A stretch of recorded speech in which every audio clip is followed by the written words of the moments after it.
ವೀಕ್ಷಕರೇ ನಮಸ್ಕಾರಗಳು. ಈ ವಿಡಿಯೋದ ಮೇನ್ ಅಪ್ಡೇಟ್ಸ್ ಬಗ್ಗೆ ತಿಳಿಯೋದಕ್ಕಿಂತ ಮುಂಚಿತವಾಗಿ ನೀವು ಅಪ್ಪಟ RCB ತಂಡದ ಫ್ಯಾನ್ಸ್ ಆಗಿ ಕಂಡು ಬಂದಲ್ಲಿ ಈಗಲೇ ವಿಡಿಯೋಗೊಂದು ಲೈಕ್ನ ವ್ಯಕ್ತಪಡಿಸಿ. ಹೌದು ವೀಕ್ಷಕರೇ, ನಿಮ್ಮಿಂದ ಈ ಒಂದು ವಿಡಿಯೋಗೆ 50 ಲೈಕ್ಸ್ಗಳನ್ನು ವ್ಯಕ್ತಪಡಿಸುತ್ತಿದ್ದೇವೆ. ಹಾಗೆ ದಯವಿಟ್ಟು ಕಾಮೆಂಟ್ ಬಾಕ್ಸಲ್ಲಿ ಈ 2025ರ IPL ಪಂದ್ಯಾವಳಿಯನ್ನು RCB ತಂಡವೇ ಗೆದ್ದು ಬೀಗುತ್ತದೆ ಎಂದರೆ ಪ್ರತಿಯೊಬ್ಬರೂ ಕೂಡ RCB ಎಂದು ಕಾಮೆಂಟ್ನ ಮಾಡುವ ಮೂಲಕ ನಿಮ್ಮ ಅತಿ ಅಮೂಲ್ಯವಾದ ಕಾಮೆಂಟ್ಸ್ಗಳನ್ನು ತಿಳಿಸಿ.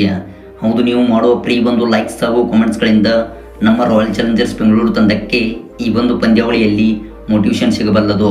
ಹಾಗೆ ಇದೇ ರೀತಿ ಸ್ಪೋರ್ಟ್ಸ್ ಮಾಹಿತಿಗಾಗಿ ದಯವಿಟ್ಟು ನಮ್ಮ ಚಾನಲ್ನ ಈಗಲೇ ಸಬ್ಸ್ಕ್ರೈಬ್ ಮಾಡಿಕೊಳ್ಳಿ. ವೀಕ್ಷಕರೇ, 2025ರ ಚಾಂಪಿಯನ್ಸ್ ಟ್ರೋಫಿಯು ಮುಕ್ತಾಯವಾದ ಬಳಿಕ ಇದೀಗ ಮತ್ತೆ 2025ರ IPL ಪಂದ್ಯಾವಳಿಯು ಇನ್ನೇನು ಕೆಲವು ದಿನಗಳಲ್ಲಿ ಪ್ರಾರಂಭಗೊಳ್ಳಲಿದೆ. ಹೌದು, ಈ ಒಂದು ಟೂರ್ನಿಯ ಮೊದಲ ಪಂದ್ಯದಲ್ಲಿ KKR ಹಾಗೂ RCB ತಂಡವು ಎದುರಾಗಲಿವೆ. ಇನ್ನು ವೀಕ್ಷಕರೇ, ಈ ಒಂದು ಪಂದ್ಯಕ್ಕಿಂತ ಮುಂಚಿತವಾಗಿ ಇದೀಗ RCB ತಂಡಕ್ಕೆ ಪ್ರಮುಖ ಬೌಲರ್ ಆಗಿರುವ ಭುವನೇಶ್ವರ್ ಕುಮಾರ್ ಅವರು ಎಂಟ್ರಿ ಕೊಟ್ಟಿದ್ದಾರೆ.